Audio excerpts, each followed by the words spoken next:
이분의 삶이 여기서부터 시작이에요. 여기까지만 해도 소설인데 빚이 수십억을 넘었어. 거의 인생 끝났지 여기서. 사실은 보통 사람이라면. 이 아저씨의 파란만장한 인생은 여기서 또 시작이 됩니다. 인생은 이렇게 사는 거야 여러분. 이렇게. 1979년도에 어떤 사건이 있었냐? 어떤 분이 있었어요. A라는 분이 있었어. 중학교 중퇴가 아니라 퇴학을 당했어요.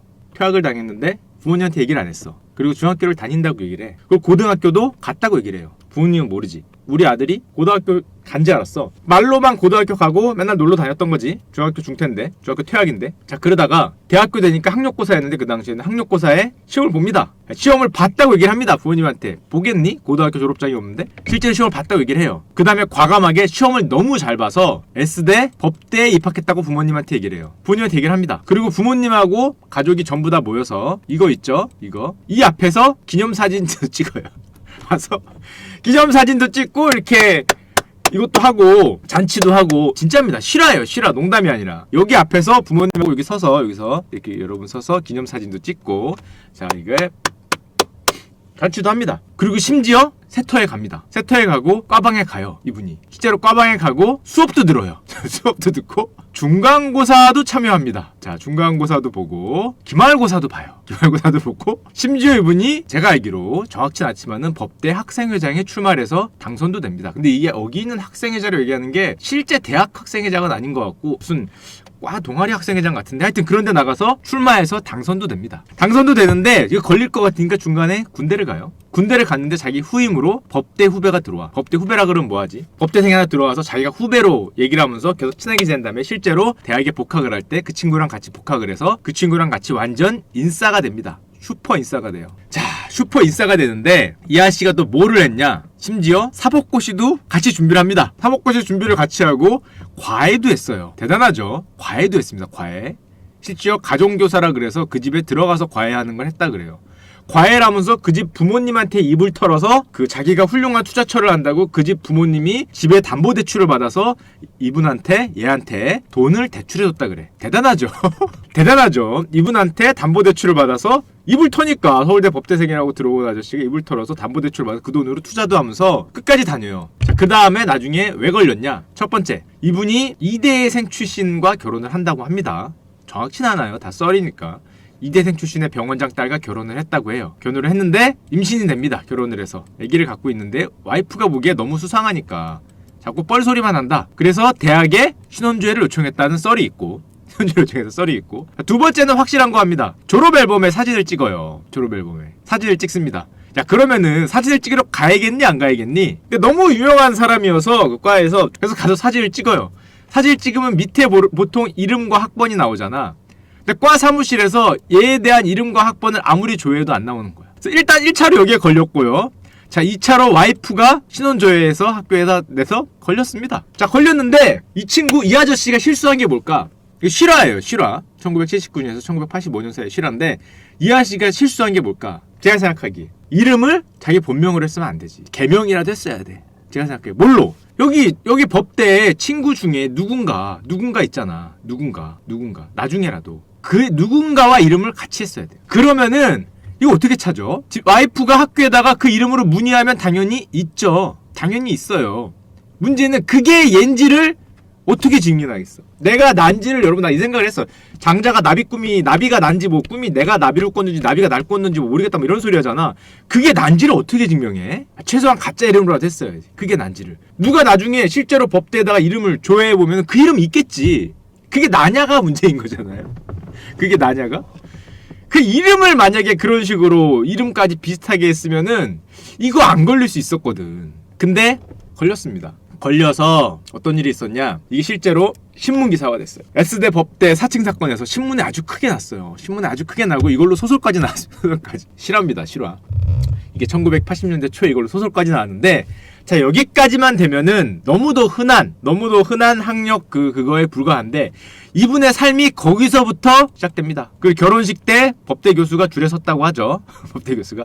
이분의 삶이 여기서부터 시작이에요. 여기까지만 해도 소설인데 여기서 뭐가 시작되냐? 일단 집에 돈이 많잖아요. 병원장 딸이야. 그 돈을 받아요. 근데 그 아저씨가 통이 커. 그 아저씨가 투자한 거를 보면은 자기 장인 아버지 뭐 돈 받고 대출 받고 해서 여기저기에다가 투자를 합니다. 이게 뭐예요? 성공의 기본입니다. 가만히 있었으면은 그냥 우리처럼 그냥 가만히 있는 삶을 살았으면은 여기서 그냥 병원장 딸하고 결혼해서 병원장 딸 애까지 낳는데 이혼했다가 나중에 다시 뭐 재결합했다 뭐 이런 얘기 했던데 그건 모르겠지만 그냥 거기까지만 하고 인생이 그냥 뭐 법대생 사친 사건으로 끝났을 텐데 거기가 아니라 이 아저씨가 어렸을 때부터 이거를 잘 털고 어디에다가 투자 잘하고 이거를 잘했기 때문에 사방에 투자래요. 근데 말을 들어보면 투자하는 족족 털렸다 그래요. 투자하는 족족 털렸는데 그래서 야 인생의 진짜 끝까지 갔습니다. 인산의 끝까지. 진짜 인생의 개망까지 가다가 이 사람 말을 들어보면 어떤 땅에 어떤 건설사가 땅 거기다 그 빌딩 짓는 걸 알아갖고 땅을 먼저 사서 땅값이 많이 올라서 어느 정도 그동안 개망했던 걸 커버하고 돈을 벌었는데 이걸로 건설사를 사요. 대단하죠. 이게 보통 사람이 아니에요. 건설을 했다는 게 아니라 건설사를 삽니다. 회사를 사요. 회사를 사서 경영을 해요. 땅 사서 돈 크게 벌어서 건설사를 사요. 건설사를 사서 이걸 하다가 이게 뭐가 터졌냐? 당연히 1997년에 IMF가 옵니다. 실화예요. IMF가 와요. 그래서 뭐가 됐냐면은 완전히 개망을 하죠. 빚이 수십억을 넘어갔어요. 자기 이름으로. 빚이 수십억을 넘어갔어요. 거의 인생 끝났지 여기서. 사실은 보통 사람이라면. 이 아저씨의 파란만장한 인생은 여기서 또 시작이 됩니다. 여기서. 보통 사람이라면은 자, 내 이름으로 빚이 지금 수십억이야. 빚이 수십억에서 100억을 넘어가. 이미 신용불량에다가 아무것도 못하는데 이 아저씨가 IMF 때 개망을 하고 와 내 인생 존망이라는 생각하고 주위를 돌아봤는데 나는 물론 이렇게 개망을 했지만 다른 애들은 더 망했죠. 나는 개망인데 남들은 폭망했다. 폭망해서 이때 뭐를 삽니까? 얘가 이분이 보니까 웬만한 애들 다 폭망해서 회사들이 완전히 껌값으로 나오는 거야. 뭐 그냥 제발 가져가만 주세요라는 가격으로 막 나오기 때문에 자기가 빚이 수십억인데 여기서 상호신용 금고를 인수합니다. 대단하죠. 금고를 인수해요. 상호신용 금고. 거의 공짜로. 왜냐면 가져만 달라는 거기 때문에. 어떻게 인수를 가능했냐. 요즘 같으면 절대 안 됩니다. 요즘 같으면은 금융사를 인수할 때는 대주주 적격 심사라는 거래요. 심지어 카카오도 뭐 증권사하고 뭐 살 때 대주주 적격 심사를 해서 카카오 회장님이 어디에 수사받고 그러면은 인수 못 합니다. 대기업 회장님이라도 뭐 감옥 가고 그러면 인수를 못 해요. 대주주 적격 심사라는 걸 하거든. 옛날엔 그런 게 어딨어. 돈만 있으면 샀는데. 상호신용 금고를 삽니다. 이 폭망한 걸로 돈도 없는데 카카오 같은 데도 요즘에 그런 대주주 걸리고 그러는데 금고를 사요. 언제? IMF 때. 자, 금고를 산 다음에 생각해봐. 자기는 신불자야. 빚이 수십억이야. 여기서 월급을 받으면 될까 안 될까? 안 되죠. 여기서 월급을 받으면 차압이야. 월급을 받으면 차압이잖아. 뭐 할 수가 없어. 자, 여기서 그러면은 누구를 채용할까요? 이 아저씨가 뭐였다고? 서울대 법대의 슈퍼인싸였습니다. 슈퍼인싸. 거의 학생회장급의 인싸였기 때문에 자기 법대생 친구들 중에 취업 못한 애들을 여기다 취업을 시켜요. 대단하죠. 가짜 법대생이 실제 법대생들을 취직시킵니다. 채용을 해. 자기 사장이고 빚이 수십억인데 인생은 이렇게 사는 거야 여러분. 이렇게 아무리 없어도 내가 걔를 채용을 한다니까. 소위 잘 나간다는 법대생들을 채용을 시켜요. 이게 1998년도 얘기입니다. 그래갖고 한 10년에서 한 12년 13년이 지났어요. 그러니까 이 금고가 이름이 저축은행으로 바뀌죠. 그래서 어디까지 올라가느냐, 이 저축은행의 자산이 2조가 됐어. 여기에 오너가 된 겁니다. 회장님. 이게 그 유명한 무슨 저축은행이에요? 이거 실화죠. 우리나라 저축은행 랭킹 7위, 자산 규모 2조. 이 저축은행 회장님 유명하죠? 미래저축은행의 김창경 회장님 얘기입니다. 회장님이랑은 뭐하지? 김창경 씨 얘기예요. 지금 회장님이 아니니까. 실화입니다. 실화. 여기까지 컸어요. 더 웃긴 건 여기까지 크는 도중에 이 법대생들이 이 아저씨가 법대생 출신이 아니라는 거를 알았잖아. 대학 때. 들켰잖아요. 그 화보랜다. 졸업앨범 찍다가. 그럼에도 불구하고 이 법대생 모임에 꾸준히 나갔대요. 10수년간에 걸쳐서 아직도 인맥을 그 법대생 인맥이라 그러죠. 서로 아는 걸. 거기에서 아직도 슈퍼인싸로. 거기에 뭐 총무급 되고 돈 되고 뭐 골프 모임 하면 자기가 돈 내고 애들 다 데려가고 이런 거 있잖아요. 여러분 이 정도는 돼야 됩니다. 이 정도. 자, 이게 실화인데. 자, 여기까지 가는 이런 파란만장. 이게 아직 끝이 아닙니다, 여러분. 끝이 아니에요. 여기까지 갔다는 거고 이제 실제 얘기는 여기서 시작되죠. 자, 이 아저씨 얘기가 여기서 끝이 아니죠. 자, 그럼 이 아저씨 어떤 일이 있었냐? 신문기사입니다. 신문기사 몇 개 보여드릴게요. 자, 김 회장과 비슷한 시기에 올라 연락했던 빚이 친구죠, 친구. 자, 우리 창경이는 등록금도 내고 시험도 쳐서 학점을 받았다. 진짜로 믿고 있었다고 한다. 야, 이게 여러분들 유명한 리플리 증후군에 가깝죠. 자기가 그거라고 계속 생각을 하면은 스스로 믿게 됩니다. 스스로 이렇게 됩니다. 우리 창경이는 학점도 받았대. 학점도. 등록금도 내고 믿고 있었다. 이게 진짜 스스로 그렇게 돼요. 자기 체면에 스스로 되는 겁니다. 스스로 돼요. 근데 되게 일화가 많아요. 일화가 뭐 있냐면은 첫 번째 일화가 이런 일화가 있어요. 이게 뭐냐? 김창경 미래저축은행 회장이 보유했다가 내놓은 이런 그 고택인데 자기 아버지가 소작농 출신인데 자기 아버지를 소작준 그 지주한테 돈을 빌려준 다음에 그걸 못 갚으니까 그 지주의 그 부동산을 강제로 이제 경매에 낙찰받아서 자기 걸로 만들었다는 말이 있어요. 신문에 많이 났는데 정확진 않겠지만은 세계 문화유산에 등재된 이거 유명한 고택이에요. 자기 걸로 만들었어요. 자기 걸로. 그래서 뭐 원래 주인이 뭐 자살을 했네 마네 말은 많은데 뭐 이런 것도 소작농을 하던 아버지의 지주의 걸로 자기가 가져가고 아주 일화가 진짜 무궁무진한데 일화 몇 개 더 들려드릴게요. 가장 웃긴 일화였습니다. 가장 웃긴 일화. 내가 이거 보다가 이 아저씨 연구해 보다가 정말 가장 웃긴 일화가 있는데 뛰는 놈 위에 나는 놈이 있습니다, 여러분. 무슨 일이 있었냐? 이 김창경 미래저축은행 전 회장 아저씨한테 어떤 사람이 접근을 합니다. 그 사람이 뭐라 그랬냐면은 나는 뭐 하버드대 출신의 CIA 한국 지부장이다. 너가 불법 대출한 걸 나는 알고 있다. 이걸 확 터트려버리려고 그러는데 너가 불쌍하니까 나한테 돈을 달라. 그럼 내가 그 무마해주겠다. 자, 이런 식으로 접근을 합니다. 자, 거짓말인 것 같죠? 세상에 이런 거의 우리나라 역대급 그 사기를 치신 이 형님한테 이 형님을 또 털어먹으려는 그런 사기꾼이 접근을 해요. 자, 이게 제가 이거 농담으로 하는 것 같지만 신문에 나왔죠. 신문에. 자, 우리 창경 회장님한테 야, 이 역대급 분을 협박을 해서 그래서 2012년입니다. 자, 보시면 김창경 미래저축 회장에게 수억 원을 뜯어낸 57살 허모 씨가 계시는데요. 뭐라고 협박했냐면은 허 씨는 자기가 미국 하버드대 로스쿨 출신의 CIA 즉 미국 중앙정보국의 한국 지부장이라고 항복하신 분을 속였다.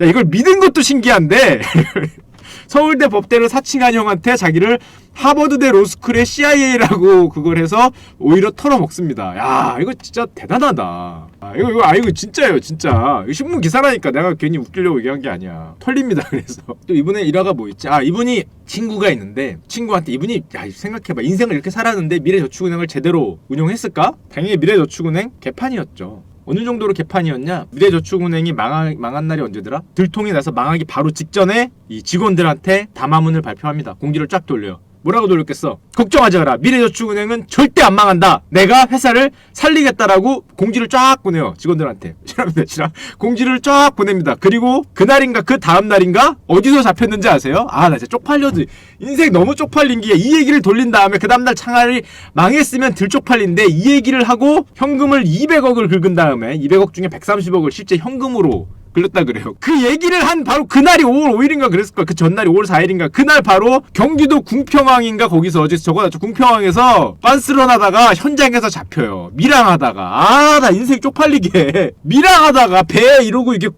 마스크 쓰고 이렇게 배 몰래 타다가 잡혀요. 나 진짜 나 그 공지 돌린 다음에 나 인생 뭐 그냥 검찰이 와서 멋있게 이렇게 잡혀가는 것도 아니고 그 몰래 밀항하다가 가오 없게 거기서 현장에서 걸립니다. 현장에서 걸려서 200억, 130억은 현금이라 그래요. 5만 원짜리로 제가 무게를 260kg인가 300kg인가 되는 거를 힘도 좋지. 자, 그걸 들고 진짜 밀항을 하다가 현장에서 잡힙니다. 보통 사람이 아니죠. 자, 그 미래저축은행의 그 공지를 본 직원들의 나중에 말이 신문에 나왔는데 대통령 수준으로 모셔왔는데 후회스럽다. 완전히 속았다. 전 직원이 배신감에 이를 악물고 있다. 이때 난리 났어요. 저축은행에. 난리 났습니다. 저축은행에 돈 넣은 사람들 지금 작살 난 거예요. 지금 작살 난 거. 증자자금으로 쓴다더니 그 돈을 들고 튀었다. 이게 여러분 웃기면 웃으면서 얘기하지만 아까 자산 규모가 2조예요. 우리나라 저축은행 7위까지 올라간 겁니다. 이거 엄청난 손실을 본 거예요. 엄청난 손실을. 또 여기서 더 웃긴 거는 이 아저씨가 현금 들고 튀잖아요. 그 중에 50억을 이 아저씨 친구가 사과박스인지 반박스인지 모르겠는데 친구가 현금을 나르다가 그냥 그 돈을 들고 집에 갔습니다. 진짜예요. 그 돈을 들고 우리 친구가 창경이 형님한테 가서 창경 회장님한테 드려야 되는데 그냥 그거 들고 집에 갔어요. 그거 들고 집에 가서 나중에 경찰이 야 그거 너 뭐 어떻게 된 거야 그랬더니 배를 쬐습니다. 어차피 불법 자금 아니냐. 불법 자금. 한마디로 이거 뭐야. 불법 원인으로 빌려준 거를 돌려달라는 거잖아. 도박 자금 빌려준 거 안 갚아도 되지 않냐. 법공부 좀 했다. 도박 자금 빌려준 거 안 갚아도 되잖아. 어디 들고 나르려는 횡령 금액을 지금 나는 빌린 거다. 근데 얘가 불법 원인 급여기 때문에 나는 안 갚겠다고 배를 쬐습니다. 배를 50억 갚고 배를 쬐어요. 이렇게. 지금 아직도 소송하고 있는지 모르겠는데 실제입니다. 실화. 실화로 배를 쬐어요. 도박빚 안 갚아도 되지 않냐, 실화로 얘기한 겁니다. 자, 그 얘기를 하면서 어차피 도박빚 안 갚아도 되는 거 배를 째고 집에 가셨어요. 요것도 아주 감동실화죠. 진짜 감동실화. 그래서 뛰는 놈이 나는 분들이 정말 많다. 정말 많다. 자, 그럼 이분이 어떻게 되셨냐? 날고 뛰는 분이. 참고로 이분 일화가 정말 많은데 이분 아들에 대한 일화도 있습니다. 이거 신문에 나왔는데 그냥 가져오진 않았는데, 이분 아들이 벤치를 타고 그 청담동에서 그 술을 마신 다음에 한 7명인가를 들이박았어요. 술 먹고 왔다 갔다 하면서. 그쵸? 이게 신문에 크게 났었어요. 그리고 경찰서에 끌려간 다음에 거기서 큰 소리로 외쳤죠. 우리 아빠가 미래저축은행 회장님이다. 경찰서에서 그걸로 크게 가오잡으면서 경찰관들한테 어디 감히 나를 갔다고 뭐 이런 소리 하다가 그 다음날 신문에 연애면 1문에 났습니다. 연애면 1문에 나는 그 사건이 있었는데, 자, 그리고 그것보다 사실은 더 중요한 게 이분하고 연결이 된 게 있는데, 사람들이 잘 모르죠. 아는 분들은 아는데, CNK라는 회사의 2대 주주입니다. 자, 여기까지 얘기하면 무슨 얘기 하는지 아실 분들도 있을 것 같은데, CNK라는 회사가 뭘까? 들어보셨어요? 여러분들. 기억이 안 나서 그래. 들어보셨어요. 웬만하면 다 아시는 분이에요. 다 알아요, 회사. CNK라는 회사의 2대 주주예요. 그게 CNK가 뭐 하는 회사냐? 기억나시죠? 기억이 안 나서 처음 듣는 겁니다. 우리나라 외교부가 보도자료까지 냈던 바로 그 회사입니다. 카메룬 다이아몬드 개발권을 획득한 그 회사라는 걸 우리나라 외교부가 미치지 않고서야 이걸 보도자료로 내줬죠. 일개 회사가 카메룬 다이아몬드 개발권을 획득한 거를 외교부 홈페이지에 보도자료로 올렸다가 있을 수 없는 일인데, 읽어보시죠. CNK 마이닝사 대표 오덕균, 카메룬과 공통으로 다이아몬드 개발 사업을 추진하고 개발권을 획득했다. 그쵸? 추정 매장량이 얼마? 옛날에 한번 얘기 드렸죠. 4.2억 캐럿. 그죠? 4.2억 캐럿. 이게 얼마냐면은 세계 연간 다이아몬드 생산량이 1.7억 캐럿 정도 되니까 한 3년치 좀 안 되죠. 2년치보다 높고 3년치보다 좀 안 돼. 이게 한 지역이 아니라 세계 연간 다이아몬드 생산량의 2배 반 정도 되는 추정량을 3개 그런 거를 발견했다는 거를 이 회사가 발표한 게 아니라, 신문기사가 발표한 게 아니라 외교부가 발표해줬어요. 이 미치지 않고서야 지분구조까지 친절하게. 도대체 왜 개인 회사의 지분구조를 여기서 외교부가 보도자료로 알려줬는지 모르겠는데, CNK 마이닝이 65%를 갖고 있는 거를 외교부가 발표해줬습니다. 외교부가. 이게 CNK예요. 이 회사 2대 주주가 아까 제가 말한 그 오색 찬란한 인생을 사신 그분이었어요. 이게 어떻게 됐냐? 잘 안 보이는데, 김은석 우리 대사님이 얘기하셨고, 여기서 실제로 외교부가 보도자료 발표하면서 4,000원도 안 되던 게 16,000원 같습니다. 이게 코스닥 랭킹 7위까지 간 걸로 제가 알고 있어요. 조단위 회사가 됐어. 조단위 회사. 이게 2009년 10년 얘기잖아요. 코스닥 랭킹 7위까지 갔어요. 시가총액 1조인가? 뭐 거기까지 올라왔어요. 참고로 CNK라는 회사가 제가 알아보니까 2008년인가 매출액이 7억인가? 매출액이 한 자릿대예요. 돈 번 게 아니라 매출액이 7억인가. 그러고 뭐 순이익이 뭐 몇천만 원 정도 나는 회사입니다. 몇천만 원. 자, 순이익이 몇천만 원 정도 나는 회사인데, 그죠? 시가총액이 조 단위로 오르면서 코스닥 랭킹 7위까지 갔어요. 근데 가격이 좀 빠집니다. 가격이 좀 빠지니까 잘 보시면, 올랐다가 사람들이 이상하잖아. 아무리 그래도 무슨 전 세계 매장량의 뭐 연간 생산량의 2배 반을 가진 회사를 우리나라가 이상하다고 가격이 빠지니까 여기서 외교부가 다시 한번 해명 자료를 배포합니다. 미치지 않았나 싶어요. 미치지 않았나. 외교부가 지들이 왜 해명 자료를 발표해? 주가 떨어질까봐. 아니, 실제로 해명 자료를 발표해요. 요거 외교부 공지에도 올랐었어요. 자, 카메룬 다이아몬드 개발권 CNK 획득이 뭐라고? 맞다. 외교부가 해명 자료를 발표합니다. 다시 올라가요. 와, 씨야, 맞댄다. 외교부가 맞다 그러는데, 야, 외교부가 맞다 그러는데 이거 어떻게 했냐? 그래서 오덕균이 1대 대표인데 여기서 44원 좀 팔고요. 빤스런 하시고 17,000원 찍고, 여기서 당연히 고발되면서 지금은 당연히 상패됐죠. 당연히 상패됐는데, 이거 우리 아까 창경 형님이 2대 주주입니다. 2대 주주. 야, 그럼 외교부가 이거를 왜 발표했냐? 지금 가면은 어떻게 돼 있냐? 외교부 홈페이지에 가면 어떻게 돼 있냐면은, 자, 이렇게 돼 있습니다. 지금 보도자료를 깨끗하게 삭제되었으니 잊어주시기 바랍니다 라고 적혀 있습니다. 실제 들어가 보시면은, 자, 이렇게 감사원 결과가, 자, 삭제되었으니 양지 가로 열고 기억에서 삭제 부탁드립니다. 자, 까먹어 주시기 바랍니다. 자, 양지가 그 먹는 양지가 아니고요. 자, 이렇게 삭제될 증감 없어요. 깨끗하게 이렇게 지웠습니다. 이렇게 쫙 지웠어요. 참고로 우리나라가 어떤 나라냐? 아까 저기에 나왔던 우리 대사님 있죠. 여기에 보도자료를 올리신 그 대사님. 자, 그 대사님이 한테 그 인터뷰를 했어요. 아니 도대체 일개 기업이 카메룬 그거 하고 뭐 맺은 거를 왜 올렸냐. 그런 게 주가 이렇게 조작하고 연결이 되지 않냐. 실제로 우리 대사님이 하신 말씀이 있습니다. 대사님이 하신 말씀이 실화입니다. 실화. 인터뷰하신 말씀이 저는 외교관이어서 주가를 잘 몰라서 그렇게 발표했어요 라고 대답하셨어요. 아까 말씀드린 여기 보이죠? 저는 외교관이어서 주식 같은 거 잘 몰라서 그냥 발표를 해버렸다 라고 우리 대사님 실제 그렇게 얘기하셨고요. 이 사건이 대법원까지 가서 우리 대사님이 어떤 큰 벌을 받았냐. 우리 이런 주가 조작에 하여튼 외교고 발표를 했는데 야 니 씨 하고 이게 고소돼서 대법원까지 가신다면 여러분 여기서 중요한 거 절대 이분을 뭐라고 하시면 안 돼요. 왜냐하면 이분은 무죄를 받으셨습니다. 자, 무죄. 왜냐하면은 이분은 이게 거짓인지를 몰랐고 이게 주가에 영향을 받는 거에 대해서 명확한 그게 없기 때문에 자 무죄 받으신 분이에요. 자, 너무 명예를 훼손시키면 안 돼요. 그냥 순수하게 하실 수 있죠. 그 때문에 인과관계에 대해 증명이 안 돼서 자 무죄. 유죄 추정의 원칙은 상당히 곤란합니다. 유죄 추정 원칙은 무죄입니다. 무죄. 자 무죄를 받으셨기 때문에 뭐 이렇게 아무 죄가 없으시고요. 그것보다 우리나라 거기 가면 아직도 이렇게 삭제가 되어 있다.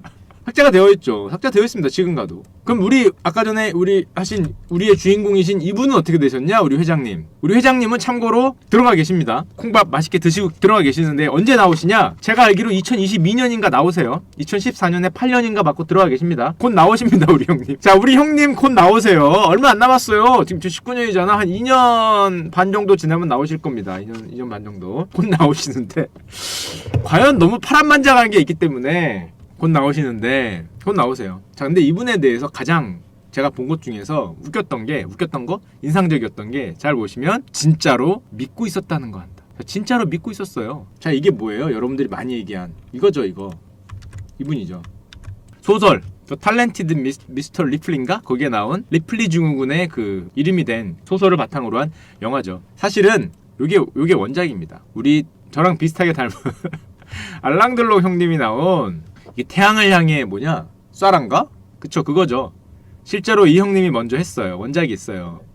뭐 거의 뭐 참고로 이 형님이 이 영화로 전 세계적인 스타가 됐는데 비주얼이 어떻게 생기셨냐? 자, 우리 형님 야 저랑 거의 비슷하죠. 눈 두 개, 코 하나 정도 비슷하다.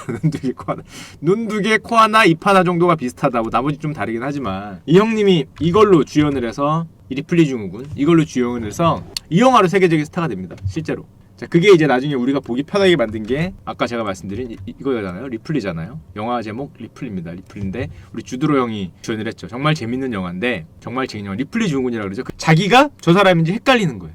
염색체 수도 같죠. 염색체 수도 같아. 자기가 저 사람인지 헷갈리는, 자기가 저 사람 인생을 사니까. 근데 이렇게 된 사람이 여러분 생각보다 많아요. 얼마 전에 있었죠. 얼마 전에 누구 있었습니까? 어떤 여성분이, 여자 고등학생이 미국 유학생인데 하버드 스탠포드를 동시 입학했다고 우리나라 신문에 크게 났습니다. 세기의 천재소녀. 이분이 뭐라고, 내가 좀 적당히 털어야지. 뭐라고 털었냐면은 하버드 스탠포드를 동시 입학했는데 그 중에 하버드를 골랐다 그러면 그냥 끝났을 텐데 얘가 입을 털다 보니까 동시에 입학해서 하버드와 스탠포드가 둘 다 자기를 놓치기 싫다 그래서 1학년은 뭐 하버드에서 보내고 뭐 2학년은 스탠포드에서 보내서 두 개의 동시 졸업장을 따겠다. 듣도 보도 못하죠. 세상에 학부를 두 개 동시에 가능한가? 갑자기 이런 생각을 그렇게 털었어요. 그리고 SAT 만점은 당연하고 게다가 얘가 뭐를 더 입을 털었냐면은 무슨 뭐 MIT에서 주관하는 무슨 수학 뭐에 참가해서 거기서 자기가 무슨 이론을 풀었더니 교수님들이 깜짝 놀라서 저커버그 형이 우리 저커버그 형이 페이스북 창립자가 그걸 보더니 깜짝 놀라서 이 대단한 소녀의 뭐 수학적 능력이 뭐 세상을 바꿀 거다 해서 전화기를 들었다는 거 아니야. 그래서 자기한테 전화를 해서 뭐 조언을 했는데 내가 뭐 저커버그 해서 뭐 감사하다고 얘기하면서 두 개 중에 하나를 선택하는 게 아니라 둘 다 가겠다. 동시에 졸업하겠다. 이게 너무 털었어. 야, 적당히 해야지. 저커버그 형은 갑자기 왜 나오고 그 MIT 거기 뭐 교수님들이 깜짝 놀라는 수학적 능력은 왜 나오고 야 그냥 동시에 다니고. 참고로 근데 이 여자애가 범상치 않은 애였습니다. 얘 그 이력을 보면은 얘 할아버지가 옛날에 장관 출신이에요. 장관이시던 분이고 아버지도 되게 훌륭하신 분이에요. 아버지도 되게 훌륭하신 분인데 전 이 아버지가 얼마나 훌륭하신 분이냐면 이거 보고 집안은 상당히 훌륭했다 그 생각을 했어요. 할아버지 장관 출신이에요. 이 아버지가 실제로 나중에 딸을 믿다가 계속 딸을 반론하다가 딸이 거짓말인 걸 아니까 들통난 다음에 나중에 그 언론사에 보낸 반성 편지인데 진짜 이 집안은 저는 됐다고 생각을 했어요. 아버님은 보면은 아버지가 쓴 글이에요. 실제로 모두 다 제 잘못이고 제 책임입니다. 아이가 얼마나 아프고 힘든 상태였는지 제대로 살피지 못한 점 마음속 깊이 반성합니다. 정말 훌륭한 말이죠. 이 거짓말을 한 자기 아이가 너무 잘못했고 이 아이가 쓰레기였다고 말한 게 아니라 아이가 얼마나 부담감이 있으면 얼마나 아프고 힘든 상태였는지 살피지 못했다. 아 정말 멋있죠? 정말 멋있죠. 실제로 이 언론사에서 보낸 그거예요. 아이 데리고 뭐 저걸 할 수는 없으니까 사과목을 할 수는 없으니까 아이는 어리니까 실제로 아이가 얼마나 아프고 힘든지 살펴보지 못했다. 아 이거 진짜 멋있는 것 같아. 이 집은 이 아버님은 훌륭하신 분이거든요. 진짜 훌륭하신 분인데 오 정말 멋진 것 같아. 이 말 한마디는 실제로 한 말이 신문에 크게 났어요. 그때 아이가 얼마나 아프고 힘든지 살펴보지 못했다. 아 이건 참 감명이 없는 것 같은데. 자 그리고 요거 비슷한 분 딱 한 분 더 말씀드릴게요. 딱 한 분 어디 갔냐. 세계적으로 저걸로 유명한 분이 있는데 자 요 분입니다. 저걸로 세계적인 명성을 얻은 분이 있어요. 자 왼쪽과 오른쪽이 닮았나요? 아 닮았어야 돼. 왼쪽에 있는 분이 저분과 닮았다는 걸로 평생을 먹고 사셨기 때문에 닮았어야 돼. 자 왼쪽이 사칭하신 분이고요. 오른쪽이 그 유명한 공주 아나스타샤입니다. 들어보셨어요? 아나스타샤? 러시아의 마지막 공주라기보다는 러시아 마지막 황제의 막내딸이죠. 얘 동생이 있어요. 동생이 황태자가 있는데 이쁘게 생겼죠. 인생이 정말 극적으로 살았기 때문에 그 만화 뭐 드라마 소설에 엄청나게 많이 나왔죠. 아나스타샤 하는 거 있잖아요. 그분이 이분이거든요. 그 모 웹툰에 아나스타샤 하는 게 이분입니다. 왜 이 사람이 이분을 사칭해서 평생을 살았냐? 얘의 인생을 알아야 되는데 먼저 얘의 인생을 파란만장한 인생을 얘기하기 전에 이 사람이 어떤 사람이었냐면은 아나스타샤가 17살인가에 총살을 당하거든요. 총살을 당해서 죽습니다. 근데 죽었는데 문제는 얘의 유해가 발견이 안 돼. 그러니까 얘가 총살을 당하기 전에 도망갔다는 루머가 세계에 쫙 퍼져요. 세계에 쫙 퍼지니까 갑자기 아마 폴란드 출신인가 그럴 거예요. 폴란드 출신의 미국 애가 갑자기 몇십 년 뒤에 내가 얘라고 주장을 하는 거야. 내가 얘다. 상세하게 얘기를 해요. 내가 그때 어떻게 도망쳤고 어디에 숨어 있었고 그 당시에 사람들이 몰랐던 뭐 그런 자질구레한 얘기를 썰로 풉니다. 실제 러시아 왕실이 어쨌고 막 썰로 풀어요. 막 썰로 풀어요. 아 다시 가고 싶고 막 썰로 푸는데 어떻게 도망쳤고 막 극적인 걸 막 썰로 풀어요. 근데 문제는 일가족이 전부 다 총살을 당했는데 문제는 얘 고모가 있었어요. 그러니까 얘 아버지의 누나가 있었습니다.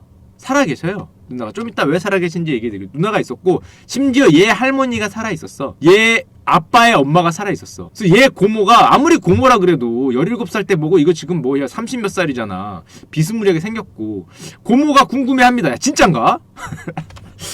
고모가 일단 고민을 해요. 살아생전에는 야 공주였는데 많이 못 봤겠지. 멀리 살았으니까. 진짠가? 생각을 하면서 엄마한테 가요. 자기 엄마. 그러니까 얘 할머니한테 가서 얘기합니다. 뭐 얘 이름이 앤더슨인가 뭐 그래요. 야 앤더슨이라는 애가 있는데 이 자기 손녀랜다. 엄마 한번 볼까? 그랬더니 엄마가 고모한테 진짜 거의 쌍욕을 했다 그래요. 이 개념 없는 가신나야. 이게 진짜겠냐? 그 엄마는 현명했죠. 이 앤더슨이라는 사람이 그 자기 할머니라고 주장했던 그 사람을 보려고 그렇게 노력을 하는데 그 할머니라는 사람은 콧방귀도 안 낍니다. 세상에 말이 되는 소리를 해야지. 말이 되는 소리를. 야, 아무리 그래도 자기 손녀라고 얘기를 하고 뭐 얘기하면은 그게 가짜인지 진짜인지 모르겠니. 근데 자기 진짜라고 할머니 보려고 죽도록 노력을 해요. 그날 끝내 할머니 못 만나고 그 고모란 분도 엄마한테 오질나게 욕을 먹은 다음에 포기를 했는데 이 아줌마가 자기는 평생 아나스타샤로 살았어요. 심지어 애들도 낳았는데 자기 애들한테 우리는 러시아 황실의 가문이니까 어떻게 살아야 되고 교육도 시켰습니다. 평생. 그래서 그 애들은 자기들이 아나스타샤의 아들, 딸이라고 진짜로 거짓말이 아니라 진짜로 그렇게 살았어. 진짜로 그렇게. 평생 그렇게 살았어. 그런데 죽을 때 화장을 부탁했거든요. 태워달라. 뭔가 심상치 않죠. 야, 왜 화장을 부탁해? 유전자 검사도 못하게 왜 화장을 부탁해? 그래서 화장을 해요. 죽은 다음에 유서 뭐 이런 거에서 끝까지 아나스타샤라고 얘기를 했어요. 화장을 하는데 문제는 머리카락 같은 게 남아있었고 얘 뭐 조직세포가 남아있었대. 뭐 조직세포가 남아있으면 어때? 얘 총살을 당하고 어디 묻혀져 있는지 모르기 때문에 자기 아버지라고 주장한 사람하고 DNA 검사가 불가능했거든. 불가능했다고 생각을 했지. 자, 근데 실제로 DNA 검사가 이루어집니다. 왜 이러지냐? 얘 아버지 니콜라이 2세거든요. 얘 아버지 러시아의 마지막 황제 니콜라이 2세의 피가 남아있었어요. 어디에 남아있었을까? 아버지 총살당해서 막 불태워서 시신이 없어졌다 그러는데 이 아버지의 피가 남아있었어. 몰랐지. 왜 남아있냐? 이 아버지 니콜라이 2세가 우리가 잘 모르는 정말 유명한 사건이 있습니다. 들어보신 분도 있을 거예요. 오스 사건이라는 사건이 있어요. 전 일본이 바들바들 떨었던 전 일본이 정말 바들바들 떨고 일본의 그 일본 왕 지금 우리 천황 그러죠. 일본 왕이 바들바들 떨면서 야씨 나라 망하는 거 아니냐 그러면서 이 배웅까지 하고 문병 가서 계속 이러는 오스 사건이라는 사건이 있습니다. 그게 뭐냐? 그게 무슨 사건이냐? 얘 아버지 니콜라이 2세가 황태자 시절에 아직 황태자가 안 됐을 때 러시아의 황태자 시절에 함대를 이끌고 일본에 잠깐 들려요. 러시아 함대. 그때 대단했죠. 그때 러시아와 일본의 국력은 넘사벽이었어요. 러시아는 그때만 해도 세계적 강국이었고 일본은 이제 막 문 열던 시대잖아. 1800년대 여기에 1890년대 딱 열렸어요. 러시아의 황태자가 일본을 방문했단 말이야. 일본 요즘에 트럼프 대통령 딸만 와도 막 나라 전체가 뒤집어지잖아. 그쪽은 백인 금발 오면 나라 전체가 뒤집어지잖아. 일단 나라 전체가 백인 금발만 오면은 이렇게 넙죽 이러면 또 잠깐만요. 일본말로 이게 설마 번역돼서 나가진 않겠지? 하여튼 거기에 약하잖아. 왠지 거기 약하잖아. 요즘에 일본 장관이 한 얘기 들었어요? 자기네들이 나라를 이동해서 태평양 미국 옆으로 가서 미국의 주가 됐으면 좋겠다 이런 얘기 했어요. 오늘인가 어젠가 한 얘기입니다. 오늘인가 어젠가. 일본의 주가 됐으면 우리가 인구가 1억 3천인가 그러니까 미국 인구가 3억 몇 밖에 안 되니까 우리가 투표를 하면은 이길 수 있다. 그래서 우리도 대통령이 나올 수 있다 이런 얘기를 하면서 우리가 투표를 하면은 정치적으로 힘이 있다 이런 얘기를 하면서 장관이 그런 얘기를 했어. 얼마나 이 백인 이거에 대해서 그걸 갖고 있으면 열등감을 갖고 있으면 일본 이동설을 진짜 얘기를 했어요. 진짜입니다. 진짜. 지금도 그런데 1890년대는 거의 얘네들이 보기에는 거의 신적인 존재인 러시아의 황태자가 일본을 방문해요. 난리 났지야. 난리 났어. 일본 왕 아들들이 와서 얘네들 데리고 여기에 뭐가 있고요. 여기에 뭐가 있고요. 이렇게 어떻게든 잘 보이려고 빵긋빵긋 하고 있는데 교토에 있는 오스라는 지역을 지나갑니다. 교토에 있는 오스라는 지역을 어떻게 지나갔냐? 자, 이게 그 당시에 사진인데요. 좀 이따 다시 얘기 드릴 텐데 황태자입니다. 황태자고 이게 그리스 왕자라고 나와 있는데 좀 이따 얘기 드릴 텐데 이게 사촌입니다. 그리스 왕자가 사촌이에요. 나중에 왕이 되는데 사촌이에요. 러시아 왕과 그리스 미래의 러시아 폐하 황제와 그리스 왕이 같이 온 거죠. 같이 와요. 일본 애들이 그냥 인력거 끌고 자기네들 좋은 데 다 데리고 다닙니다. 실제로 일본 왕의 아들들이 막 와서 해고 그러는데 오스라는 지역을 지날 때 어떤 사건이 벌어지느냐? 얘들을 경비해야 됐던 요런 데 있는 이제 경비원이 칼로 니콜라이 2세한테 칼을 휘둘러요. 칼로 왜 휘둘렀냐? 썰이 많은데 감히 천황 폐하를 아련하지 않고 놀러 다니고 있는 게 열받았다 이런 말도 있어요. 다 대단한 민족이야. 대단한 민족인데 천황한테 인사를 하고 먼저 와야지 인사 안 하고 놀러 갔다고 경비가 칼을 휘두릅니다. 칼을 휘둘러서 실제로 칼빵을 맞아요. 실제로 칼빵을 맞아서 러시아 황태자가 지금으로 치면 트럼프 아들이죠. 트럼프 아들이 여기에 칼을 맞아요. 머리에. 놀래갖고 도망갑니다. 놀래갖고 인력거에서 도망가고 얘하고 티격태격 하다가 요 인력거 끓는 이런 분들 있죠. 이런 애가 제압을 해요. 걔를 두들겨 패서 제압을 해. 겨우 잡아. 칼빵 맞았죠. 칼빵 맞고 놀래서 자기 군함으로 들어가요. 이게 오스 사건입니다. 오스에서 같이 사라예보처럼 칼빵을 맞는데 다행히 사라예보하고 달랐던 거는 죽지 않았어. 야, 여기서 만약 니콜라스 2세가 사망을 했다. 그 칼을 맞고 목이 맞고 한 방에 갔다. 야, 이러면 진짜 역사가 달라졌어. 일본이 지도에서 없어졌을 수도 있는데 살았어. 놀래갖고 일본 왕이 지금 자기 군함으로 돌아갔으니까 잠깐만 기다려봐. 저 군함이 설마 우리한테 쏘지 않겠지 지금. 깜짝 놀라서 일본 왕이 자기 아들들하고 다 끌고 가서 아이고 진짜 그럽니다. 병원에도 가서 아이고 하고 군함 들어가면 안 된다고 너 붙잡힐 수 있다고 신하들이 말리는데도 들어가요. 들어가서 군함에 들어가서 죄송하다고 괜찮냐고 죄송하다고 엄마 아프세요? 이러고 야씨 마데카솔 이렇게 발라드리고 어머 아프세요? 안 되는데 죄송합니다. 그리고 저희가 그놈 조져버릴게요. 그래서 봐주세요. 제발 봐달라고. 국가 전체가 나서서 봐달라고 조아리. 실제로 그래요. 야, 우리나라도 비슷한 거 있었죠. 옛날에 누구냐? 미국 대사 아저씨 칼 맞았잖아. 여기 칼인가? 면도칼인가에 비어갖고 과도인가 비어갖고 병원 갔죠. 그때 우리나라 광화문 앞에서 쾌유를 리포트 쾌유를 바라는 춤추고 그랬잖아. 무슨 쾌유 바라는 춤추고 이렇게 편지 보내고 그랬잖아요.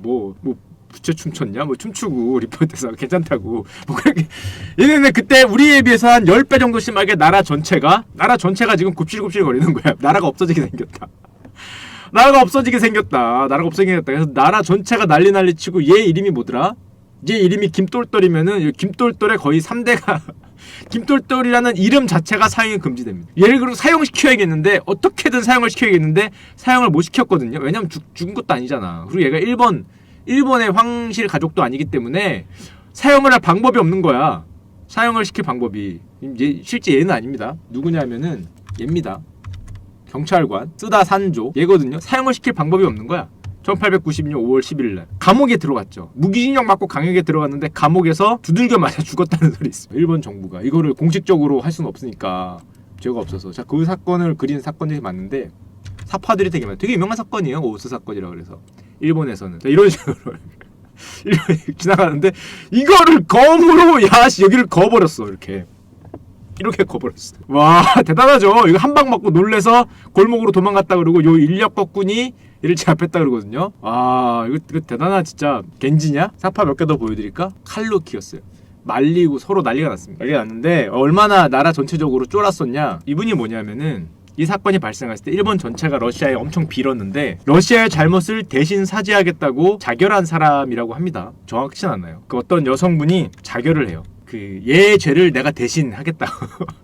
무서운 나라예요. 무서운 나라. 실제로 자결을 합니다. 일반인이에요. 일반인. 어메이징한 나라죠. 자결을 하는데 자 여기서 또 웃긴 거는 이분이 제압을 하잖아요. 이 아저씨가. 이 아저씨인지 정확히 모르지만 그냥 그림상으로 대충 인력거꾼이 이제 얘를 제압을 하는데 얘가 국민적 영웅이 됩니다. 국민적 영웅이. 왜냐면은 이 러시아 황태자를 시해하려고 했던 칼질하려고 했던 애를 제압해. 그래서 안 죽었잖아. 나라를 살렸다. 나라를 살렸다 해서 얘가 국민적 영웅이 돼요. 나라를 살린 자잖아. 이거 내비뒀다가 이거 댕강했으면은 지도에서 우리가 없어질 수 있었는데 이걸 살렸다라고 난리 납니다. 난리 나서 뭐씨 이거 나라의 영웅이 되고 진짜예요. 구국의 영웅이 되고 와 막 떠받기는데 인생 모르는 거예요. 그쵸? 인생 모르는 거. 왜냐? 우리 옆나라가 어떤 나라입니까? 우리 옆나라가 이런 표현을 쓰면 뭐하지만 옛날에는 통수를 되게 잘 쳤죠. 이 일이 벌어진 게 1891년인가 그렇잖아요. 13년 뒤에 뭐가 발생해요? 13년 뒤에는 자기네가 에라이씨 하고 쳐들어가죠. 러일 전쟁을 일으키죠. 왜냐? 러시아 발틱 함대가 돌아오려면 멀었다. 실제로 엄청 멀죠. 제가 보여드렸잖아요. 저 러시아 유럽에 있던 함대가 돌아와야 되잖아. 유럽에 함대 있던 게 돌아와야 되면 한참 걸리니까 러시아를 침공합니다. 그래서 그 함대가 돌아오다가 지치고 지쳐서 우리나라 서해쯤 왔다가 거기서 폭망하죠. 러시아 함대가 폭망하면서 러일 전쟁이 일본의 승리로 끝나는데 여기서 중요한 거는 얘죠. 야 이때까지는 구국의 영웅이었거든. 돈스코이오가 있다는 거죠. 이때까지는 구국의 영웅이었는데 러일 전쟁이 일어나니까 이게 뭐가 돼요? 국가적 쌍놈이 되죠. 이거 국가적 쌍놈. 야 그 나라의 그 왕을 살려준 놈 아니야 이거. 갑자기 천하의 쌍놈이 돼서 돈스코이오가 그때 나오는 겁니다. 돈스코이오 뭐 금괴 갖고 빠졌다는 둥 뭐 이러는 거. 이거 천하의 쌍놈이 돼서 난 가만히 있었는데 그때까지는 국가적 영웅의 거의 아이돌급 추앙을 받다가 하루아침에 적수계를 살려준 적수계의 목을 날릴 수 있었는데 적국의 수계를 살려준 천하의 쌍놈이 돼서 진짜입니다 진짜 천하의 쌍놈이 돼서 거의 뭐 이지매를 당했다라는 말이 있어. 가만히 있었는데 내가 뭐 잘못했다고. 싫합니다. 이렇게 해서 니콜라이의 오스 사건. 이 당시에 일본의 가장 근대화 사건 중에는 가장 충격적인 사건이었고 이때 진짜 제2의 사라예보가 될 수 있었죠. 우리나라 사람들은 잘 모르는데 일본 사람이면은 대부분 다 알아요. 이때 얘기를. 유명한 얘기니까. 야 우리나라도 생각해봐. 우리나라 입장에서 고종 황제 시대에 러시아나 뭐 영국, 뭐 미국의 뭐 미국은 황태자가 없지만 왔는데 우리나라 김똘똘이가 칼로 걔 목을 걷다. 야 그러면 씨야, 야 뭐 거의 뭐 그 다음에 우리나라가 뭐 일본의 침략을 받았으니까 그나마 들었지만 얘네는 침략도 안 받았는데 이게 오스 사건입니다. 오스 사건. 뭐하다 오스 사건. 여기 어디로 가다 그랬지. 그 오스 사건에 나왔던 게 니콜라이 2세인데요. 그럼 니콜라이 2세가 어떤 사람이었냐? 니콜라이 2세가 생각보다 우리나라하고 굉장히 밀접한 되게 아주 유명한 일이 많아요. 자, 여기입니다. 가운데 있는 분. 러시아의 마지막 황제예요. 제정 러시아 마지막 황제인데 딸이 4명입니다. 아들이 하나 있어요. 피가 어디서 남아있어 얘기 안 해. 피가 왜 남아있었냐? 그 오스 사건에 칼을 맞았잖아요. 그때 당시에 옷을 입고 있었잖아. 그 옷이 보관돼 있었다고 합니다. 실화입니다. 실화. 칼을 맞았는데 칼을 맞아서 칼을 막 옷에 막 흘렸잖아. 그 옷이 보관돼 있었어. 옷이 보관돼 있어서 얘가 죽은 다음에 사후에 그렇게 DNA 검사 안 했는데 사후에 머리카락하고 조직세포하고 비교해 보니까 안 맞았어. 안 맞아도 이런저런 말이 나왔는데 제가 나중에 좀 이따 말씀드리겠지만은 그 1991년에 이 온 가족이 총살된 데가 발견이 됩니다. 그리고 몇 년 뒤에 2000 몇 년인가 2007년인가에 그 당시에 1991년도에는 이 아나스타샤하고 요 꼬마애 알렉사의 황태자가 발견이 안 됐는데 나중에 다시 발견이 돼요. 실제 시체로 유골로 DNA 검사를 해보니까 맞아. 그래서 이 가족 전체가 유골이 발견이 돼요. 그러니까 그 아까 보여드린 그 앤더슨인가 하는 이 누나는 생 거짓말이었죠. 생 거짓말이었죠. 시체가 그러니까 유골이 발견돼요 나중에. 그래서 결국에 다 발견됩니다. 일가족이 총살당한 걸로 확인이 되죠. 그 고고학적은 아니지. 실제로 발굴단이 가서 발견을 해요. 실제로 발견합니다. 생 거짓말이었죠. 생 거짓말. 하지만 생 거짓말이었지만 그걸로 평생 먹고 살았습니다. 발견된 거 보여줄까? 이건 좀 험사지긴 한데 이게 1991년도에 발견된 그 로마노프 황가가 뭐냐면은 그 러시아 황제의 그 가게가 로마노프예요. 로마노프 황가라 그러는데 이 유골 5구라 그러는데 이거는 이제 그 아까 아나스타샤하고 알렉세이만 안 발견되고 황제, 왕비 그리고 딸 셋 발견됩니다. 자, 이분들의 일대기를 일단 잠깐 말씀드리면은 정말 파란만장 그 자체죠. 왜 죽었냐? 유명하죠. 왜 죽었겠어요? 자, 일단 이분이 왜 죽었는지를 알려면은 여기부터 잠깐 보여드릴게요. 이거부터 얘기하는 게 낫겠다. 자, 이게 이분들의 그 가계도입니다. 잘 보면은 잘 안 보이죠? 확대 좀 해줄까? 여기가 뭐냐면은 영국 빅토리아 여왕이에요. 영국 여왕입니다. 빅토리아 유명한 분이죠. 빅토리아 여왕. 여기는 덴마크 국왕이에요. 덴마크 국왕. 이게 갑자기 왜 얘기하냐? 덴마크 국왕. 잘 보면은 빅토리아 여왕이 아들이 있는데 덴마크 국왕 딸과 결혼을 합니다. 덴마크 국왕 딸이 당시에 러시아 황제하고 결혼을 해요. 여기는 영국 왕하고 결혼하는 거죠. 대단한 분이죠, 이분. 대단한 분이요.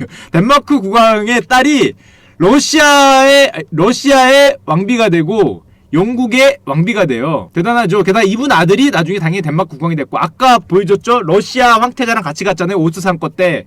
걔가 러시아 국왕이 됩니다. 사촌이. 자, 그 노르웨이 국왕도 이분 손자가 됐고요. 뭐 공작부니까 대단한 이분의 자손이 보통 자손이 아니야. 세 나라의 국왕과 지금 여기 러시아의 왕비 그리고 영국의 왕비가 돼. 그쵸? 쭉 내려갑니다. 그 아들이 지금 제가 보여드린 이 니콜라 2세 우리 오늘의 주인공 니콜라 2세가 여기 있고 그 다음에 그 왕의 핏줄이 내려와요. 핏줄이 내려와. 이렇게 쭉 내려옵니다. 그러니까 영국 우리가 지금 엘리자베스 지금 여왕이잖아요. 영국 여왕과 니콜라이 2세는 올라가 보면은 할머니들이 자매입니다. 자매. 그러니까 러시아 왕가라고 하지만 사실은 영국 왕가하고 별로 다를 게 없어요. 위가 연결돼 있잖아. 어떤 애들은 영국 국왕이 된 거고 요 어떤 애들은 러시아 국왕이 된 거예요. 연결이 돼 있죠, 다. 연결이 돼 있잖아, 여기. 자매잖아, 자매. 실제 자매 사진도 있는데 여기. 아까 제가 보여드린 그 자매입니다. 똑같이 생겼죠. 아래쪽은 조지 5세 영국의 왕과 니콜라이 2세 이종사촌이죠. 똑같이 생겼죠. 실제로 유럽 왕실이라 그러면 이렇게 비슷해요. 영국 왕실과 러시아 왕실이 같이 서도 차이가 없습니다. 같이 서도 차이가 없어요. 저렇게 피가 섞였기 때문에. 그리고 이거 몇 개 더 보여드리면은 재밌어서 갖고 왔는데 이 빅토리아 영국 여왕의 그 자녀들이거든요. 이거 뭘 표시해놨냐면은 여기는 누구 왕, 여기는 누구 왕, 여기는 누구 왕의 뭐 왕비 다 표시한 거예요. 이게 다 흩어져서 유럽의 왕실에 다 들어갑니다. 다 족보 모아놓은 사이트가 있어요. 가서 보면은 진짜 웃기게 들어가 있어요. 다 사방에 들어가 있는데 문제는 영국의 아까 어느 분이 얘기하던데 영국 왕실이 유전병이 있어요. 무슨 유전병이 있냐면 아까 어떤 분이 얘기하던데 혈우병이 유전병이래. 얘네는 피가 안 멈추는 병이 유전병이 있었는데 이게 전 유럽에 그 유전병을 퍼뜨리죠. 아까도 보셨지만 러시아로도 들어갑니다. 러시아 그 니콜라 2세 그쪽으로 보면 들어가잖아. 들어가다 보니까 니콜라 2세의 막내 아들 여기 있죠. 어렵게 난 위에 딸만 넷이에요. 딸만 넷이고 오늘의 주인공이란다. 오늘의 주인공 여기 있고요. 이 아들이 혈우병에 걸려요. 혈우병에 걸려서 아들이 몸이 약합니다. 몸이 약해요. 몸이 약하니까 이 엄마가 아들 하나인데 얼마나 귀하겠어. 몸이 약해서 너무 귀하니까 이 아들의 병을 치료하려고 온갖 노력을 다해요. 그쵸? 이미 정답을 알고 있는 분들이 있는데 온갖 노력을 다해도 이 당시 혈우병을 치료할 방법이 없으니까 결국에는 누구를 부릅니까? 누구를 불러서 누가 와서 기도를 해줬더니 갑자기 얘가 괜찮아졌다 그러죠. 우리나라 춤 무당 부르죠. 무당. 그게 누구예요? 그쵸? 여러분들이 다 말씀하시는 라스푸틴이라는 형이 등장합니다. 라스푸틴. 여러분들은 라스푸틴 그러면 보통 그거 큰 걸로 이렇게 내가 그 사진을 참 안 갖고 왔는데 그거 큰 사진 올렸다가 내가 방송 정지당할까봐 그거 큰 사진은 안 갖고 왔는데 그게 큰 걸로 좀 유명한 분 있잖아요. 이게 이분의 그 썰에 따르면은 이분이죠. 이분 라스푸틴 사실은 니콜라이 2세보다 더 유명해졌습니다. 니콜라이 2세보다 현대에서는 더 유명해졌죠. 얘보다 이분보다 주인공보다 이게 더 유명해졌는데 아들이 너무 허약하니까 그때 기도해달라고 이제 치료해달라고 불렀던 애가 거의 무당이죠. 이분이 불렀는데 신비한 능력을 지닌 참고로 이분께 이렇게 안 커졌을 때 30 커지면은 50이었다는 소리가 있습니다. 자, 대충 알아듣고 거의 저랑 거의 삐까빠까하지 않았나 뭐 이런 생각을 하는데 키가 가면은 사진 있으니까 알아서 확인해보고. 근데 참고로 그 사진이 진짜인지 아닌지는 확인이 안 되는 게 라스푸틴이 여러분 그 자식이 있어요. 딸이 있어요. 없지 않아요. 공인된 딸이 있어요. 그럼 뭐 하면 돼요? 거기 이렇게 들어가 있는 거 꺼내서 이렇게 유전자 검사하면 되잖아. 유전자 검사 되는지 안 되는지 모르겠는데 하여튼 근데 그건 안 해서 진짜인지 모르지만은 썰에 따르면은 한 30에서 50이다 뭐 이런 썰이 있고, 얘를 부르는데 황제와 왕비가 너무 총애하니까 러시아 국정을 좌지우지했죠. 유명하죠. 거의 섭정 비슷하게 자기가 킹왕짱을 했습니다. 킹왕짱을 했는데 이 형이 이게 그 30에서 50이니까 이 러시아 당시 궁중에 있던 이런 그 많은 여성분들이 이렇게 가만히 놔두질 않았다라는 썰이 있어요. 그래서 러시아 궁중에 있는 거의 모든 애를 건드렸다는 썰이 있는데, 심지어 황후를 건드렸다, 왕비를 건드렸다, 왕비하고 연인이었다, 이 공주들과 연인이었다, 공인된 건 몇 개 있습니다. 가정교사를 건드렸다, 가정교사는 실제로 건드렸다가 되질 뻔합니다. 되질 뻔하지만 왕비가 봐줘서 살고요. 그래서 끝까지 권력을 휘둘러요. 일단 니콜라이 그 황태자를 치료해준 애니까 절대적인 신임을 받습니다. 자, 절대적인 신임을 받는데, 자, 여기서 이런 절대적인 신임을 받으니까 옆에 있던 니콜라이 2세의 사촌급 때는 친척인데요. 친척입니다. 러시아 황실의 조카쯤 되는 애죠. 걔가 옆에 보고 있으니까 눈꼴 사나워. 지가 뭔데 자꾸 국정을 왔다 갔다 해. 그래서 죽일 계획을 세워요. 참고로 이 미인이시라고 했는데 부인입니다. 미인이시라고 하는데 얘가 이렇게 눈을 줬다는 썰도 있어요. 이렇게 눈을 줬다는 썰도 있는데 어쨌건 썰이니까 당시에 알 수는 없으니까 얘가 보고 있다가 열받아서 이렇게 진행했다는 썰도 있는데, 어쨌건 모든 애를 건드렸다는 거. 얘가 참고로 이분이 썰에 따르면은 좀 여성스럽잖아요. 게이라는 썰도 있고 여장을 좋아했다는 썰도 있고 굉장히 여성스러운 그런 취향을 갖고 있었대요. 그럼에도 이렇게 눈을 주니까 열받아서 처치를 합니다. 처치를 하는데 암살을 해요. 라스푸틴 암살 사건이 벌어집니다. 여기가 암살을 했다는 바로 그 장소입니다. 인터넷 가면 많이 나와요. 여기가 라스푸틴이 앉아서 술을 먹고 그러는데 암살을 시도합니다. 별별 썰 많죠. 여러분들 들어보셨을 거 아니에요. 왜 암살당했는지, 어떻게 암살당했는지, 청산가리인지 뭔지를 이빠에 먹였는데 안 죽고 춤을 추더라. 이런 썰들 많죠. 싫어하는지는 아무도 모르지만 저 괴물이 청산가리를 이빠에 먹였는데 그걸 먹고 맛있다고 한 잔 더 달라고 하고 춤을 추더라라는 썰이 있죠. 야, 이거 맛있는데 꿀맛 이러면서 춤을 췄다 그래요. 그래서 놀래서 1시간을 춤을 추니까 놀래서 여기서 칼을 휘두르고 총을 쐈는데 총알을 맞고도 쓰러져서 죽은 줄 알고 밖에 도망갑니다. 죽은 줄 알고 암살을 성공했다고. 근데 깜빡하고 가방을 놓고 왔대. 이럴 땐 영화처럼 꼭 가방을 놓고 와. 진짜입니다. 가방을 놓고 왔대. 무슨 영화도 아니고. 그 상황에서 그냥 다시 들어가요. 라스푸틴 쓰러진 걸 보고 나갔는데, 다시 들어갔는데 라스푸틴이 쓰러져 있다가 얘가 가방을 드는 순간에 벌떡 일어나서, 영화냐 이거? 거짓말 같은데? 썰에 따르면 벌떡 일어나서 얘를 멱살을 잡았대. 총을 쳐맞고 멱살을 잡고 깜짝 놀래서 다시 총을 쏜 다음에 걔를 둘둘둘 멍석마리에서 그 시베리아의 강물로, 얼음이 떠있는 강물로 던졌다라는 썰이 있죠. 더 웃긴 거는 나중에 그 시체를 건져보니까 총알 맞아서 죽은 게 아니라 익사했대더라. 그 정도 총 맞으면 총알사가 아니라 물에 빠져서 익사했다라는 소리 있어요. 건진 다음에 공작 부인들이 시체를 보니까 그게 그 30에서 50cm여서 야, 너무 크고 아름다워서 이렇게 해서 이렇게 보관했다 해서 러시아 무슨 어디 가면은 그거 지금 물에 떠 있죠. 술인가 알코올 가운데 이렇게 떠 있는 거 있잖아요. 그거 제 거랑 비슷한 거 그게 떠 있는데, 그래서 그게 그때 떠 있는 겁니다. 진짜인지는 모르겠지만 보관했다라는 썰이 있는데, 자, 근데 여기서 인생 모르는 건 니콜라이 2세의 사촌 되는 조카쯤 되는 이 아저씨가, 조카는 아니죠. 어디에 처조카 이런 될 거예요. 이 아저씨가 니콜라이 2세의 미움을 받아요. 라스푸틴 얘기죠. 미움을 받아서 추방을 받습니다. 추방을 받아서 터키인가 어디로 추방이 돼. 얼마나 참 불행한 인생이냐고 생각했지만은 이 아저씨가 추방을 받아서 그 러시아 그 황태자 일가들 친척들 중에 거의 유일하게 살아남습니다. 추방됐는데 왜냐? 조금 있으면은 뭐가 벌어져요? 제정 러시아가 골로 가죠. 조금 있으면 골로 가기 때문에 이 아저씨가 덕분에 미움받아서 추방당해서 늙어 죽을 때까지 살아요. 실제로 그냥 늙어 죽습니다. 그냥 천수를 다 살아요. 1940년대까지 살 거야. 하여튼 끝까지 살아서 늙어 죽습니다. 그냥 잘했죠. 인생 선택을 잘해야 돼. 인생 선택을. 인생 선택 잘못했으면 모가지 생강이었는데 거기서 추방받아서 가까스로 삽니다. 라스푸틴이 그렇게 국정을 농단하다 보니까 어떤 일이 벌어졌냐. 라스푸틴이 죽기도 하지만은 당연히 국민들이 그 꼴을 보면서 속 터지죠.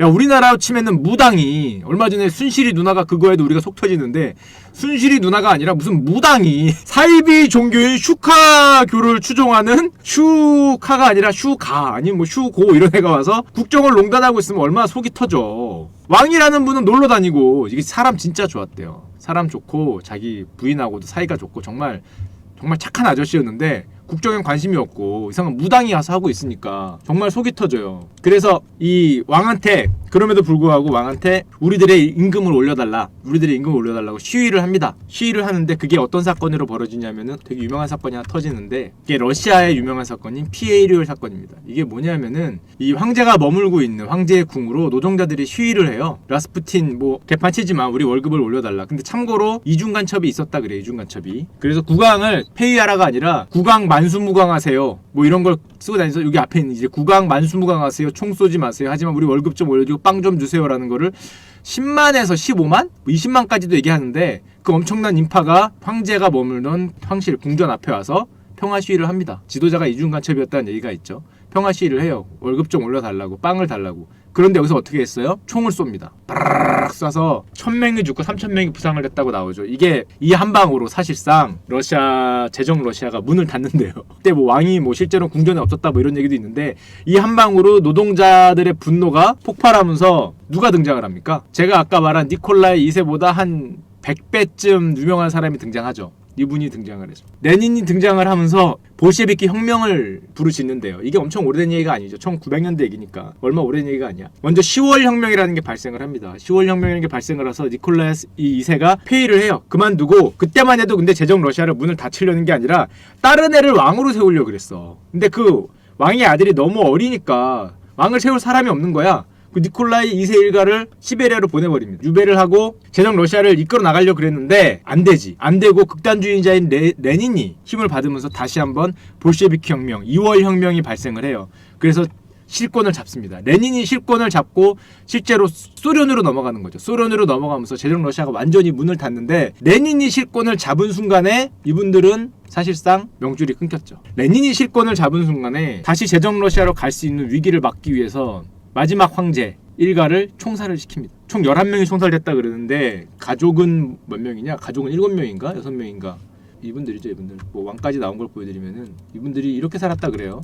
이건 이제 보시면 알겠지만은 유배지에서 이렇게 땔감질하면서 조용히 살고 있었는데 자기 아들들하고 땔감하고 이렇게 불 떼면서 지금 시베리아 추워 죽겠어서 여기 이렇게 지금 불쌍하게 지금 이렇게 진짜 평민들처럼 말은 뭐하지만 불쌍한 죄수들처럼 살고 있었는데 얘들을 끌고 와서 처형을 하는데 얘들이 왜 이 아저씨들이 왜 유명하냐면은 일단 아까 보여드렸지만 야 미모로 좀 유명해요. 미모로 예쁩니까? 첫째, 둘째, 셋째, 넷째가 아나스타샤예요. 다섯째는 여기 있죠. 마지막 황태자. 러시아의 마지막 황태자. 지금 봐도 예쁘죠 얼굴이. 이 미모로 유명해요. 위에가 3녀입니다. 세 번째 마리아 나탈라 예브나 로마노바. 나이가 꽤 있게 죽었어요. 총살될 때는 한 20살 가까이 됐죠. 지금 봐도 이건 막내 가장 유명한 아나스타샤입니다. 17살. 17살에 죽어요. 17살에 죽는 가장 유명한 그 아나스타샤. 3녀 마리아. 첫째, 셋째가 유명해요. 첫째, 셋째가. 뭐 결국에는 총살을 당하는데요. 어디 갔지? 그 총살을 당했을 때 되게 일화가 많아요. 어떻게 죽었는지에 대해서. 굉장히 극적이기 때문에 총살 명령을 내린 사람이 없다라는 거에서부터 뭐 내가 쐈다, 얘가 쐈다, 뭐 어떻게 죽였다 말이 많은데 시체가 발견이 안 됐었어. 시체가 발견이 안 됐다가 그러다 보니까 저 아나스타샤를 사칭하는 저런 사람들이 계속 등장을 했다가 마지막에 발견되죠. 아까 보여드렸죠, 이거. 1991년에 발견됩니다. 유골들이 발견되고 한 10년 정도 더 있다가 요 막내 아들과 아나스타샤의 그 시체까지 다 발견이 되는데 요겁니다. 발견 당시 사진은 뭐 보여드릴 필요가 있나지만 보여드리려면 이런 식으로 폐강에서 유해가 발견이 되죠. 폐강에서 나왔다. 9개의 유해가 나왔다. 이렇게 발견이 되는데 참고로 지금 여기 가면 어떻게 되어 있냐면은 이렇게 되어 있습니다. 요 애들이 묻혀 있었던 그 총을 맞았던 몰살 당했던 곳에 그 사원을 세워놨어요. 이렇게 교회 비슷한 거를 세워놨죠. 실제로 가면 요 안에 들어가면은 뭐 관련 뭐가 있다고 해요. 여행을 하다 보면은 실제로 이름이 뭐라고? 인터넷에서 보니까 이름이 피해 사원이래. 이름이 피해 사원이랍니다. 여기에 교회를 세우고 이름이 피해 사원이라고 하니까 제동 러시아의 마지막 일손들이 여기서 몰살을 당했죠. 몰살을 당했던 현장이고 그게 끝이 아니라 그럼 얘네가 몰살을 당했냐? 사실은 누구냐면은 엄마입니다. 엄마. 그 마지막까지 만남을 안 했다고 얘기한 엄마. 러시아 황후 뭐 마리아 표도로브나 뭐 이런 식으로 나오는데 이게 러시아 황후라고 나오지만 러시아 황후는 사실 뭐예요? 말이 러시아 황후지만 자기 여동생인가 언니가 영국 그거잖아요. 영국 왕비예요. 실질적으로는 영국 왕실의 맏언니 정도 되는 분이 맏언니 정도. 그러니까 영국으로 망명을 갑니다. 러시아 혁명이 터진 다음에 볼셰비키 혁명이 터진 다음에 러시아로 망명을 가요. 그리고 아빠는 뭐예요? 아버지는 덴마크 쪽에 있잖아요. 그래서 영국에 있다가 나중에 덴마크로 가서 거기서 평생 삽니다. 평생 살아요. 그리고 이 아들 내미들이 여기서 러시아에서 피해 사원에서 총살을 당했지만은 그 외의 자식들은 다 살아 있어요. 그래서 아직도 살아 있다. 아직도 살아 있고 지금 아까 보였겠지만 여기 보시면 지금 우리가 흔히 말하는 영국 여왕 쪽 그 자식들 보잖아요. 왕들 뭐 있고 지금 뭐 아들 있고 지금 손자급 되는 애들이 있죠. 애를 낳고 뭐 그러는데 보면은 다 일가니까 사실상 이쪽은 뭐 똑같이 살고 있는 거죠. 우리 사기꾼 아줌마 이 얘기를 길게 드린 거는 전 세계적인 리플리 증후군에서 가장 유명한 이분 얘기를 드리려고 이제 오래 드렸는데 오늘의 추천 영화 리플리입니다. 닮은 것 같아요? 이 증후군을 얘기하는 영화가 원래 소설에 나온 거잖아요. 소설. 탤런티드 미스터 리플리인데 우리나라에서는 대표적으로 아까 말씀드린 김창경 회장 아저씨. 세계적으로는 이 누나 맷 데이먼하고 나온 이 영화를 보시면 대충 이해는 될 거고